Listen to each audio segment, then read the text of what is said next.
Getting your driver's license is often one of the biggest days for a teenager's life.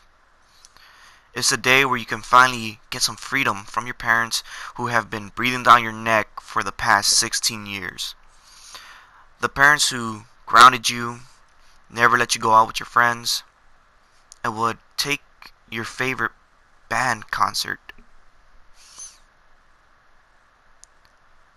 But now you don't need them to drive you places. You have the power just to pick up the keys and go wherever your unrestricted heart desires. The road is yours, and the only thing holding you back is the price of gas. And, well, your parents. But hey, all they have now is empty words. They can't control you, can they? Anyway, you're not so unlike every other teenager getting their taste of freedom.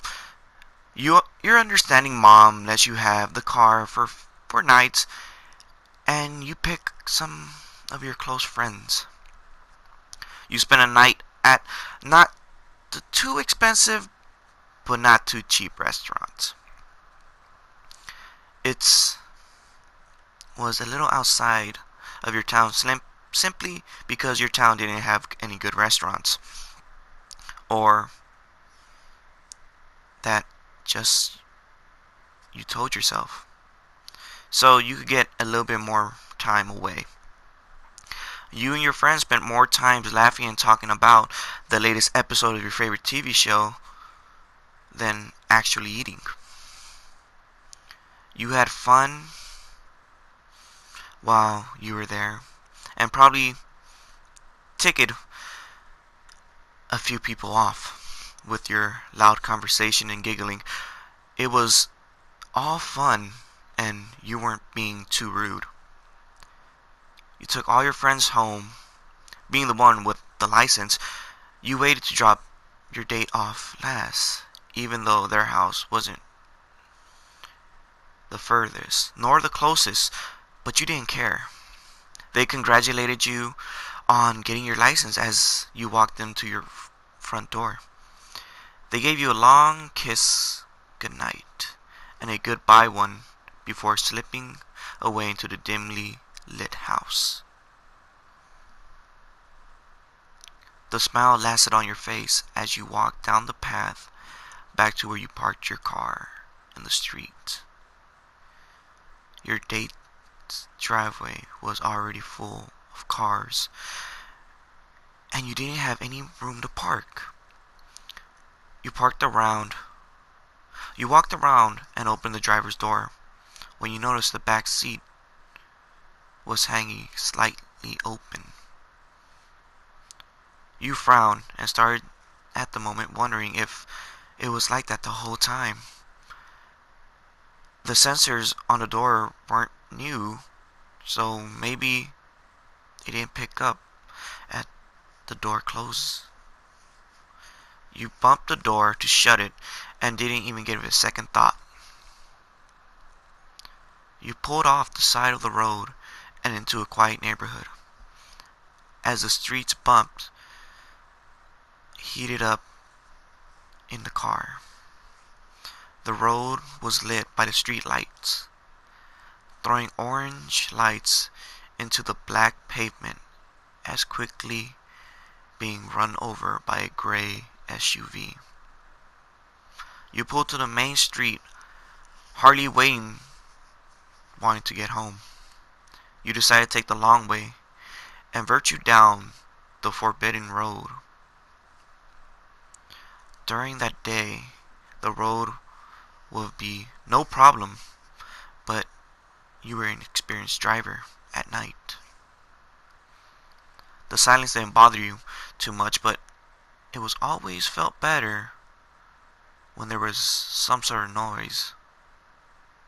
Without even thinking about it, you started mumbling to yourself. You gave yourself advice as you drove along. With the combination of the dark and your insecurity about the road, You were lost before you knew it. Driving down a long, dark road, you laughed nervously and commented to yourself that you feel like you're in a horror movie. You pulled off into a driveway of a small farm stretched around the otherwise abandoned path. You put your car in park and turned on the GPS to make sure it would be there. It wasn't. You let out a light sigh and looked up at the console in a time to hear a voice. I think you're lost. Your heart skipped. You kept your eyes closed, trying to convince yourself that you just heard was part of your imagination. That was just your fears manifesting themselves into your subconscious. But you knew better. You slowly turned your head and opened your eyes to look back at the seat. A person, if you want to call it, was sitting there with a hairless head lolling around like a lifeless body. Everything about it was disordered. Its arms and neck were too long, and its face looked more like a Picasso drawing. But it didn't move at all. It had its eyes closed. It didn't seem to be breathing, but as far as you can tell, it didn't seem to have a heartbeat. Most people would have gotten out of the car and ran, but you move ever so slowly and were thinking to get out its knowledge. But that didn't happen. Go get help. You'll need it. It talked without moving its mouth. The thing was still as a statue, and you gave up on a calm faced. You ran as fast as you could to the nearest house and pounded on the door. Someone answered, and you simply told them to call the police as you stared at the car, as though you were waiting for the statue to climb out. The biggest day of my life, you muttered, almost sarcastically, staring at the car you were driving,